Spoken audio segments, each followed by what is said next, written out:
ഇത്തവണത്തെ തെരഞ്ഞെടുപ്പിൽ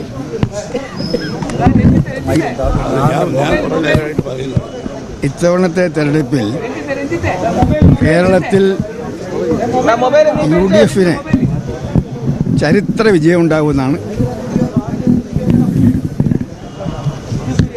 ഇതുവരെ കണ്ട സൂചനകൾ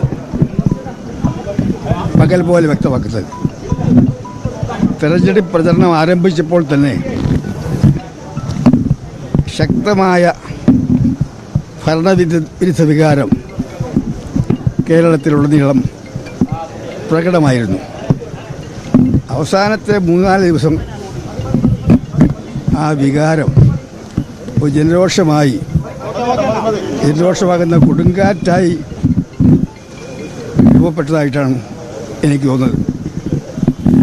10 വർഷത്തെ ജനദ്രോഹ നടപടികൾക്ക് കണക്ക് ചോദിക്കാൻ ജനാധിപത്യ കേരളം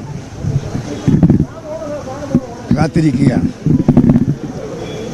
അവർ തീർച്ചയായും 10 വർഷത്തെ ജനദ്രോഹ നടപടികൾക്ക് കടുത്ത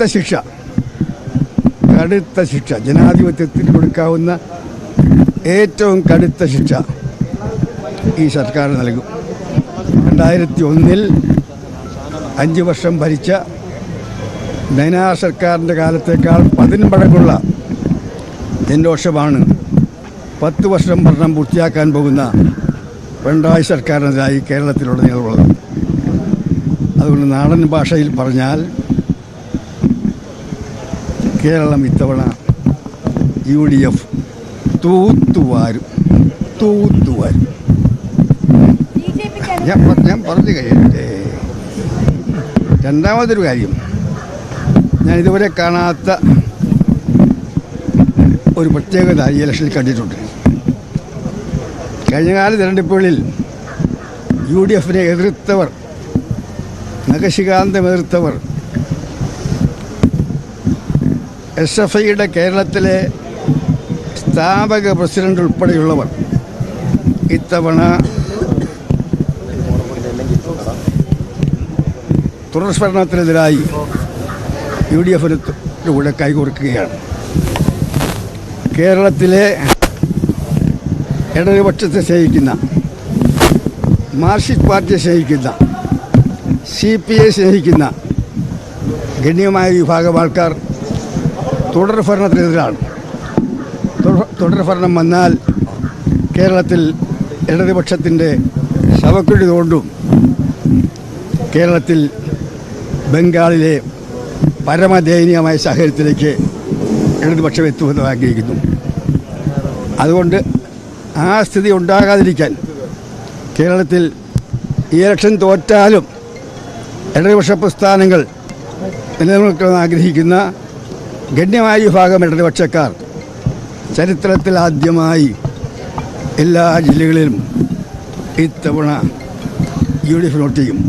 അവർ UDFകാരല്ല, കോൺഗ്രസ്സുകാരല്ല.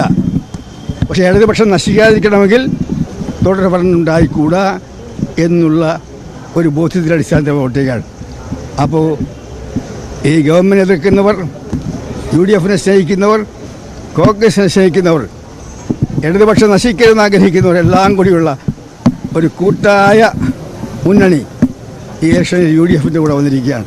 അതുകൊണ്ട് ചരിത്ര വിജയം നേടും കേരളം. UDF തൂത്തുവാരും എന്ന കാര്യത്തിൽ സംശയമില്ല. ഇലക്ഷൻ കഴിഞ്ഞ് ഇന്ന് 6 മണിക്ക് പോളിംഗ് കഴിയും. ഇന്ന് 6 മണിക്ക് കേരളത്തിലെ ബഹുഭൂരിപക്ഷ വോട്ടർമാർ വോട്ടിംഗ് മെഷീനിൽ LDF വോട്ട് ചെയ്യും. അതിൻ്റെ അർത്ഥം ഇന്ന് കൃത്യം 6 മണി കഴിയുമ്പോൾ പിണറായി സർക്കാർ അസ്തമിച്ചു കഴിഞ്ഞിരിക്കും. പിണറായി സർക്കാർ ഇന്ന് 6 മണി കഴിയുമ്പോൾ അവരുടെ ഭരണം അവസാനിക്കും. പിന്നെയുള്ള പിണറായി സർക്കാർ കെയർടേക്കർ ഗവൺമെൻറ്റാണ്. ഇന്നത്തെ 6 മണി വോട്ടിംഗ് പൂർത്തിയാക്കിയാൽ പിണറായി ഭരണം അവസാനിച്ചു. പിന്നെയുള്ള പിണറായി ഭരണം കെയർടേക്കർ ഭരണമാണ്. മെയ് 4 വോട്ടിംഗ് കഴിഞ്ഞാൽ UDF ഭരണം കേരളത്തിലുണ്ടാകും. ഇടതുപക്ഷത്തിന് പ്രത്യേകിച്ച് മാർക്സിസ്റ്റ് പാർട്ടിക്ക് അവിടെ നേതാക്കന്മാർ പറഞ്ഞ പോലെ പ്രതിപക്ഷത്തിരുന്നു കൊണ്ട് തെറ്റിദ്ധരിത്തൽ പ്രക്രിയ ആരംഭിക്കാം എന്നാണ് എൻ്റെ അഭിപ്രായം. UDF വോട്ട് ചെയ്യുന്ന എല്ലാ നല്ലവരായ നാട്ടുകാരോടും ഞാൻ നന്ദി രേഖപ്പെടുത്തുന്നു. പണം നൽകിയ വോട്ട് അത് BJP കേരളത്തിൽ വന്നു ചേർന്ന പാർട്ടിയാണ്. കേരളത്തിൽ ആ പാർട്ടിക്ക് വേരോട്ടം കിട്ടാൻ പ്രയാസമാണ്. കഴിഞ്ഞ ലോക്സഭാ ഇലക്ഷൻ എന്തൊക്കെയോ പ്രത്യേക കാരണത്താൽ ഒരു വോട്ട് കിട്ടിയെന്ന് ചോദിച്ചാൽ ശ്രീ രാജഗോപാലൻ മത്സരിച്ചപ്പോൾ അദ്ദേഹത്തോടുള്ള വ്യക്തിപരമായ സ്നേഹം കൊണ്ട് അദ്ദേഹം ജയിപ്പിച്ച് ചോദിച്ചാൽ കേരളത്തിൽ BJP പച്ച പിടിക്കാൻ സാധ്യതയില്ല.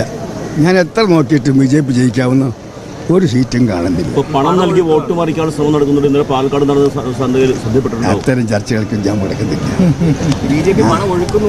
അത്തരം ചർച്ചകൾക്കൊന്നും ഞാൻ കിടക്കുന്നില്ല. UDF കട്ടായം ഒരു തരം, രണ്ട് തരം, മൂന്ന് തരം UDF ഭരണം ഉറപ്പിച്ചു. LDF പ്രതിപക്ഷത്തെ മാർക്സിസ്റ്റ് പാർട്ടിക്ക് ഇനി പ്രതിപക്ഷ നേതാവിനെ തിരഞ്ഞെടുക്കാം. ഇലക്ഷൻ കഴിയുമ്പോൾ UDFകാർ മുഖ്യമന്ത്രി തിരഞ്ഞെടുക്കും, മാർക്സിസ്റ്റുകാർ പ്രതിപക്ഷ നേതാവിനെ തിരഞ്ഞെടുക്കും. ഇതാണ് നിയാസിന് പറയാനുള്ളത്.